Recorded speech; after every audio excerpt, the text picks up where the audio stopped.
right, guys, so like I said at the beginning, this is our receptionist, Madison.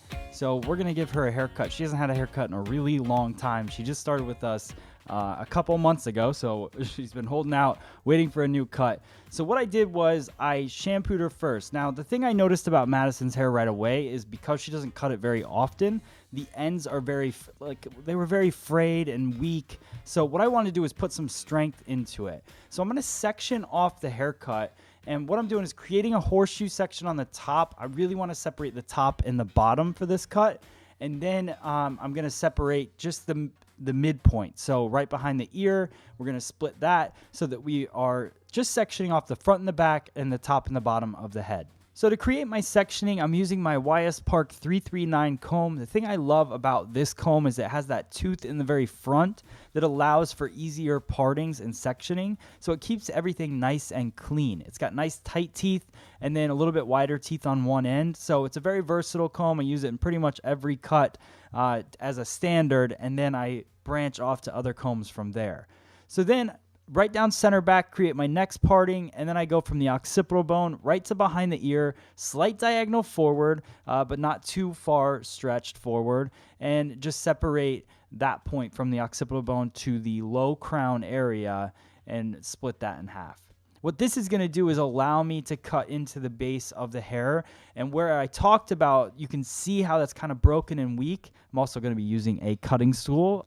And I'm just going to go in, I'm going to start to create that really strong baseline. So I see where the hair is weak. Madison didn't want to lose a lot of length. That's a very salon reality feeling. So I look at where the hair starts to look weaker, and that's where I start my line. With some people, this might have to be a little bit higher. Some people, it can be a little bit lower. We're taking about 2 inches off of her hair to get a clean line going, a nice solid base, and then we'll go through and start our layering after that. So I comb everything down, couple inches at a time, bringing more hair down to it, using that as a stationary guide, using her back as a flat surface, and just creating that solid line through.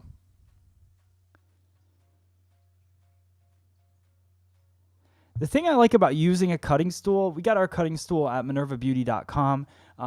The thing I like about using one is that it allows, when you're working with somebody with longer hair, I'm a taller person, about 6 foot. So when I'm working on somebody, Madison's nice and tall, but she also has really a pretty long hair.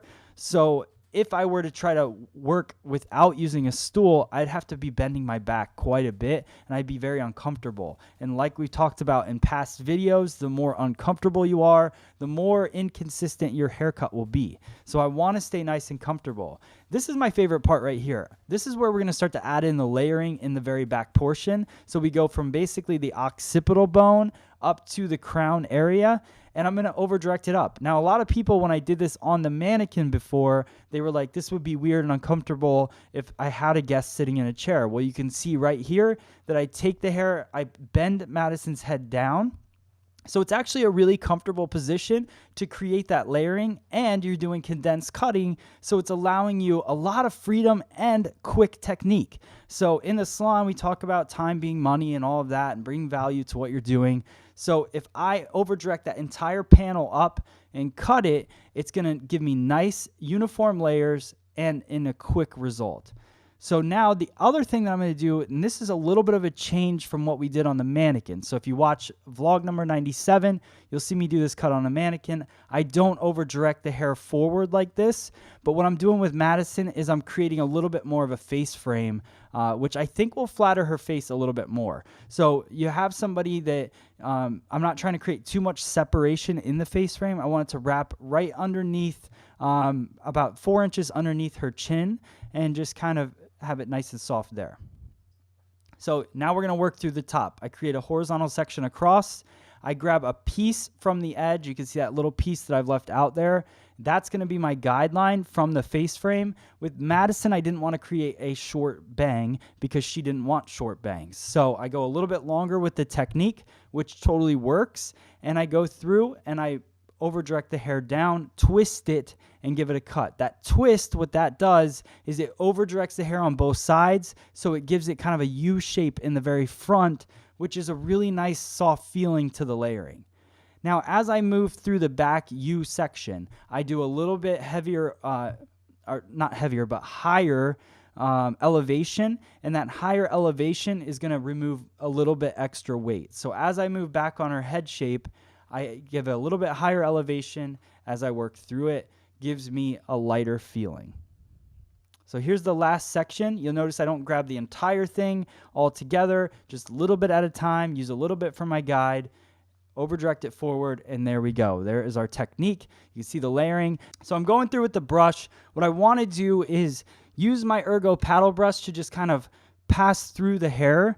The other thing that I didn't mention is the scissor that I used to cut her hair. I used the DB20 scissor from Mizutani. It's the one that we sell on our website. I love that scissor. Use it for everything. It's a 5.7-inch scissor. So anytime I'm doing precision cutting or cutting thicker hair, I like using a shorter blade. And also that scissor is nano powder metal, which helps grip the hair and cut nice, thick, coarse hair really, really well. Great lines in it. So now I power dry her with the Dyson blow dryer and using the foam or the mousse in her hair. And then what I'm going to do is section off the top and then start working my round brushes. So I'm using the Ergo round brushes, a little bit wider brush. I didn't want to go too big with the round brush because that gives you more of a straighter look.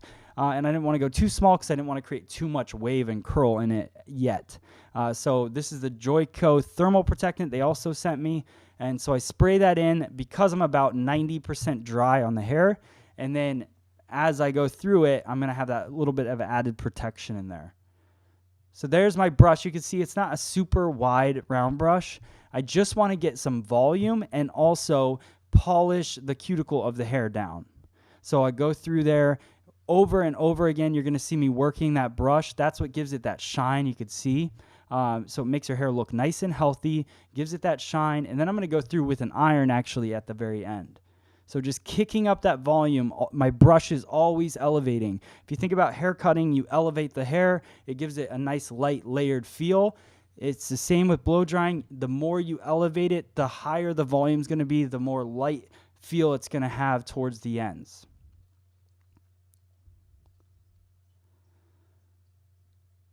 Same thing, I let it cool.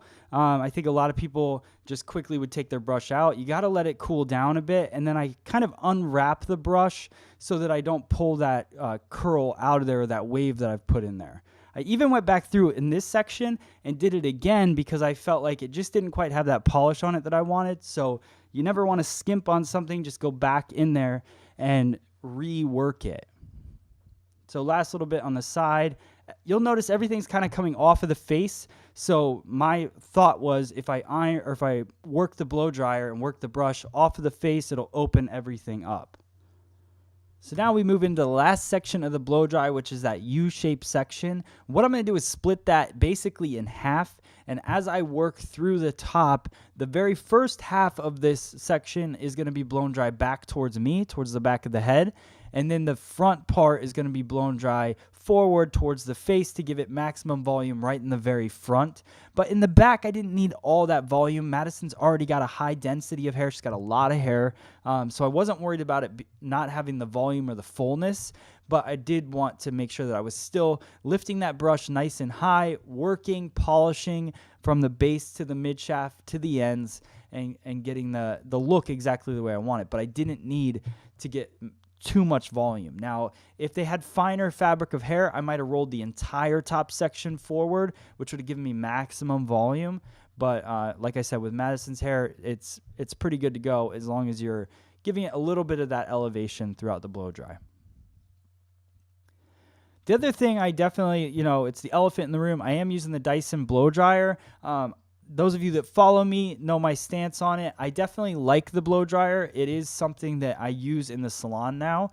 I didn't mind spending the extra money on it, but I do believe that most professional dryers are just as good as this dryer. The thing I like about it, I like the lightweight feel of it.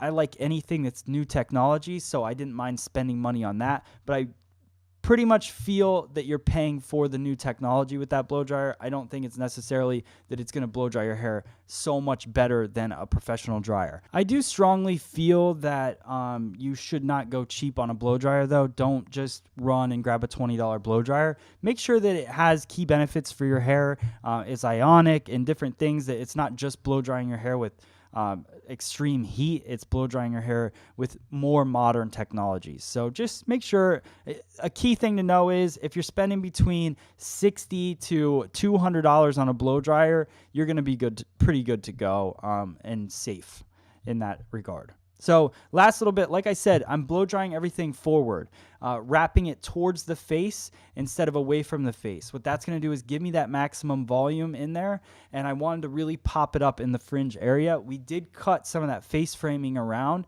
so this is going to give me all that volume that I'm looking for. And if you guys aren't a hairdresser out there and you are watching this video, and this could be the interesting part for you, when we look at the blow dry, I'm passing that blow dryer. The nozzle is aiming down over top of the cuticle of the hair. The hair should be, the air flow of the blow dryer should be passing down the hair strand. That's going to give you the most shine. So you can see all those layers coming to life. Now I'm going to go through. This is actually a Paul Mitchell curling iron. It's, I think, a 1.5 inch iron. I'm going through, leaving the ends out. Even though they have a little bit of curl from the brush, but I didn't want to curl them so much because I'm going to pull those curls out at the end. The trick here is to go through, get that curl set, let it cool, and then you can run your hands through it and break it up later, but you don't want to pull and tug on it too much because you will lose the curl while the hair is still hot. So same thing, curling everything off of the face, curling it back, creating the style. Last few sections right on the top. This, again, off of the face, curling it back. We already created the volume using the brush, so this is really just to work the ends and the mid shaft and just to kind of give it that curl back.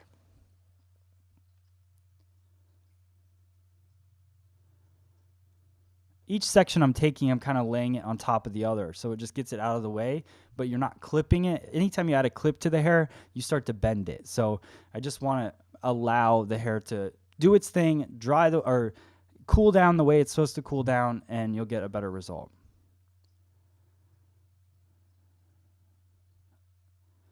There is the last one. You can see all those curls, see how healthy her hair looks now. We definitely cleaned it up a lot. It's like brought all new life to the hair. So if you guys like this video, definitely let me know in the comments below. We're going to finish it off. This is, I believe, just a firm hold hairspray. This is from Joico as well. Just going through there, separating the pieces, pulling the hair out. You don't want to leave it curled the way it was. So I like to stretch those curls out, break them up, give it a more natural feel. So if you guys like it, hit the like button. Let me know below if you have any questions. Thanks for watching.